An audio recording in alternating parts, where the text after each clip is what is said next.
Hello dear friends, welcome to DPS learning point. आज के इस सीरीज में हम स्टार्ट कर रहे हैं ह्यूमन बॉडी का एक सबसे महत्वपूर्ण पॉइंट जिसका नाम है ब्लड यानी कि खून।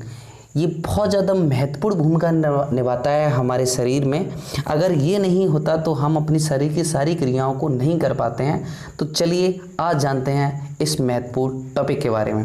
चलिए तो देखिएगा, सबसे पहले हम जानते हैं कि रुधिर होता क्या है। तो देखिए, रुधिर एक जो है वो तरल संयोजी ऊतक है।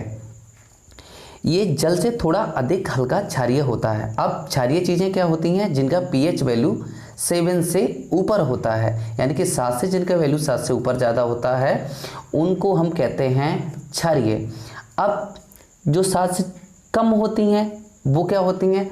वो अम्लीय होती हैं। जिनका जो स्वाद है वो खट्टा होता है, जिनका 7 से वैल्यू कम होता है, और जिनका 7 से ऊपर होता है वो स्वाद में नमकीन होती हैं। तो देखिए, इसका 7.3 से 7.4 है, इसलिए ये जो है स्वाद में हमारा नमकीन होगा। अगर हम बात करें स्वस्थ मनुष्य में इसकी कितनी औसतन मात्रा होती है, तो स्वस्थ मनुष्य में 5 से 6 लीटर तक इसकी औसतन मात्रा होती है।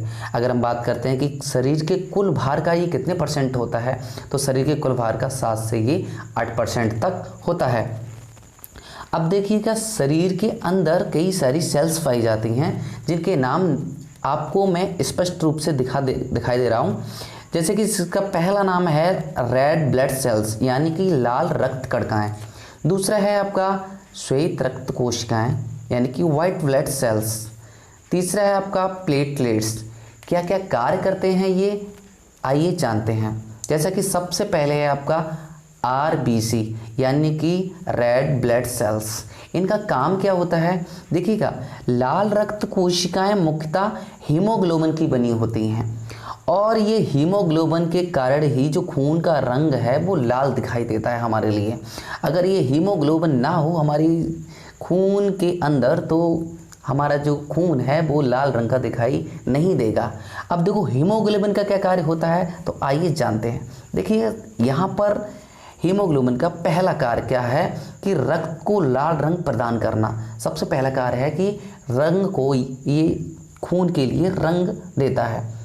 दूसरा पॉइंट है इसका, ये ऑक्सीजन से उच्च बंधुता रखता है। इसका मतलब ये है, ये कहना चाह रहे हैं कि उच्च बंधुता मतलब ऑक्सीजन से ये ऑक्सीकृत करता है ब्लड के लिए, और ऑक्सीजन यानी कि O2 तथा कार्बन डाइऑक्साइड CO2 को एक स्थान से दूसरे स्थान तक ले जाता है। ये काम होता है हमारे हीमोग्लोबिन के। आइए और जानते हैं इसके बारे में थोड़ा सा और। ये लाल रुधिर कणिकाएं जो होती हैं इनमें केंद्रक नहीं होता, ठीक है। और इनकी अगर हम बात करें लाइफ टाइम की, तो ये 120 दिन तक जीवित रहती हैं, और फिर हम कह सकते हैं कि 4 महीने तक इनका जीवन काल होता है। अगर हम बात करें कि पुरुषों में इसकी मात्रा कितनी होती है, तो पुरुषों में इनकी जो मात्रा है वो 50 से 55 लाख प्रति घन मिली में होती है। अगर महिलाओं की बात करें तो महिलाओं में ये 45 से 50 लाख प्रति घन मिली में होती हैं। अगर अब हम बात करते हैं नेक्स्ट, जिसका नाम है WBC। देखिएगा, WBC के बारे में हम क्या जानेंगे। इनके लिए हम बोलते हैं श्वेत रक्त कोशिकाएं यानी कि वाइट ब्लड सेल्स। ये क्या करती हैं? देखिएगा, इन श्वेत रक्त कणिकाओं का मुख्य कार्य हमारे शरीर को बाहरी संक्रमण से बचाना होता है। जब हम बीमार पड़ जाते हैं तो प्रतिरोधक जो क्षमता बढ़ाती हैं, वो काम होता है सबसे पहले हमारे इन WBC का। तो इन्हें हम शरीर का सैनिक भी कहते हैं। क्या कहते हैं? सैनिक, यानी कि बंदूक लिए हुए खड़ी रहते हैं, कोई भी आए अंदर तुरंत खत्म कर देना। अगर बात करें इनके आकार की, तो इनका आकार जो है वो कोई निश्चित नहीं होता, या फिर हम यूं कहें कि ये अमीबा के आकार की होती हैं। आपको यहाँ से एक क्वेश्चन और बनता है कि अमीबा का आकार कैसा होता है, तो अमीबा का भी कोई आकार नहीं होता। अगर हम बात करें इनके केंद्रक, तो हाँ, जीन में केंद्रक पाया जाता है, तथा ये रंगीन होती हैं, इनका कोई रंग नहीं होता। और WBC की जो संख्या है यानी कि वाइट ब्लड सेल्स जो हैं हमारी बॉडी में, वो 6000 से 10,000 तक पाई जाती हैं। अब बॉडी में कहाँ पाई जाती हैं, तो आप कहेंगे खून में, ठीक। अगर आगे आगे आगे आगे हम बात करते हैं, इसका नाम है रुधिर प्लेट्स। इसके लिए दूसरा नाम थ्रोम्बोसाइट्स के नाम से भी जाना जाता है।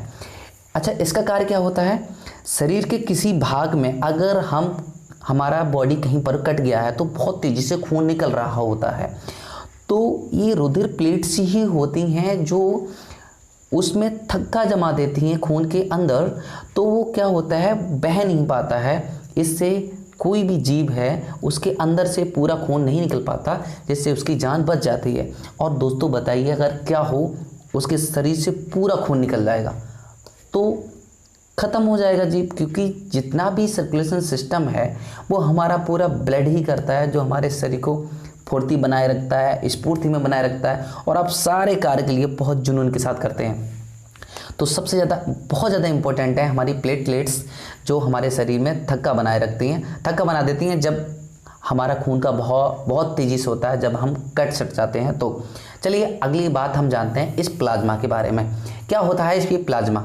देखो, इन श्वेत रक्त कोशिकाओं के अलावा एक और संयोजी ऊतक पाया जाता है जिसके लिए हम प्लाज्मा कहते हैं। अब इसका काम क्या होता है प्लाज्मा का? देखो, ये रक्त कोशिकाओं के लिए एक तरल माध्यम प्रदान करता है। तरल माध्यम का मतलब ये है कि ये बहुत गाढ़ापन नहीं करता, लेकिन एक तरल माध्यम प्रदान कर देता है, जिससे अब इसके हम कार्य के लिए जानते हैं। देखिएगा, इसकी कोशिकाएं जो हैं वो निलंबित रहती हैं। इसमें जो कोशिकाएं कैसी रहेंगी? निलंबित रहेंगी। तब प्लाज्मा जो है भोजन, कार्बन डाइऑक्साइड तथा नाइट्रोजनी वर्ज्य पदार्थों का विलीन रूप से वहन कर देता है। विलीन रूप से इसका मेन कार्य जो है वो ये होता है कि सारी जो आपका भोजन है, कार्बन डाइऑक्साइड है, O2 है, नाइट्रोजन है, इन सभी को क्या करता है? ये वहन कर देता है। वहन का मतलब भैया ले जाता है। कहते हैं ना, आप वाहन पे बैठ के चले जाओ, यहाँ से बदायूं चले जाओ, कासगंज चले जाओ, यानी कि वहन करना। किसको? जितने भी आपके भोज्य पदार्थ होते हैं जो आपके पाचक रस से बनता है, ये सारा काम होता है प्लाज्मा का। तो उम्मीद करते हैं कि आप इस टॉपिक को बहुत अच्छे से समझ गए होंगे। अगर आप वाकई में इस टॉपिक के लिए समझ गए हैं तो वीडियो को लाइक करना ना भूलें। अगर हमारे चैनल पे आप नए आए हैं तो सब्सक्राइब का बटन दबा दीजिएगा। आपका सिर्फ 1 सेकंड नहीं लगता सब्सक्राइब का बटन दबाने के लिए, तो देर ना करिएगा, सब्सक्राइब का बटन दबाइए और लाइक ठोंकिए, कमेंट भी करिए अगर आपके लिए कोई भी प्रॉब्लम्स आती है। तब तक के लिए tata bye bye, thank you.